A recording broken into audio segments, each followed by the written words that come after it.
Alright, I thought I'd take a moment and go through the new rating system. So for what hasn't changed, you have 6 different gold earners and they can earn gold from 3 different Legion raids. Now what has changed, however, is there is no lockout for the 4th and, well, eventually beyond raids. That means if you run Brel, Vicus, and Clown for gold, you can still actually run Vaulton. However, you will not get gold from that Vaulton, but you can still use that run to maybe help out a friend who needs a Vaulton run, or even try your hand at bussing. This is probably going to result in a lot more people bussing, so the prices will go down, at least for the lower level stuff. However, there is more. So roster wide, you can only buy the boxes from 3 different raids. So you cannot buy the boxes from Vaulton, Vicus, Clown, and Brel. You have to pick 3.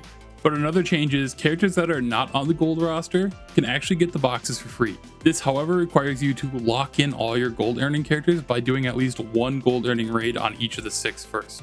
You can see this by either your Switch character or your Designate gold list, where you see when instead of where there's gold, there's going to be a little blue box there. If you hover over it, you can see a quick explanation of all this, but really it just means that that character can get boxes for free off of 3 different raids.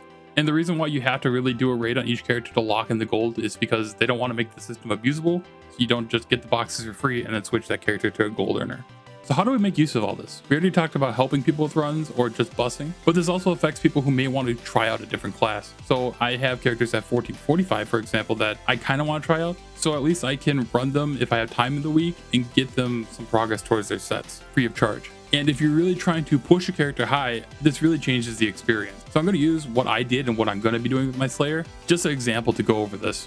So I set my Slayer to be off roster because I knew I wasn't going to get to 1540, and I knew I was going to have to buy a lot of boxes. Now at 1370 and at around 1470, I ran Oriha and Argos respectively. Now since neither one of them are Legion raids, you can still buy their boxes. Since I was within their item level, I could buy the boxes, get the experience from them, and then turn those materials into leap stones. So in that day, I ran 1 Brel Hard, 1 4, like 3 or 4 clowns, and then we did a Vicus train of 6 runs. That way I had all my characters, my 6 gold earners that wasn't my Slayer, locked in for gold. So now I'm able to go in and buy the boxes for free. So just like how you can only get gold off 3 Legion raids, you can only get free boxes off 3 as well. So on that fresh character, if you want to get the boxes to every raid, you will have to buy it out from 1 raid.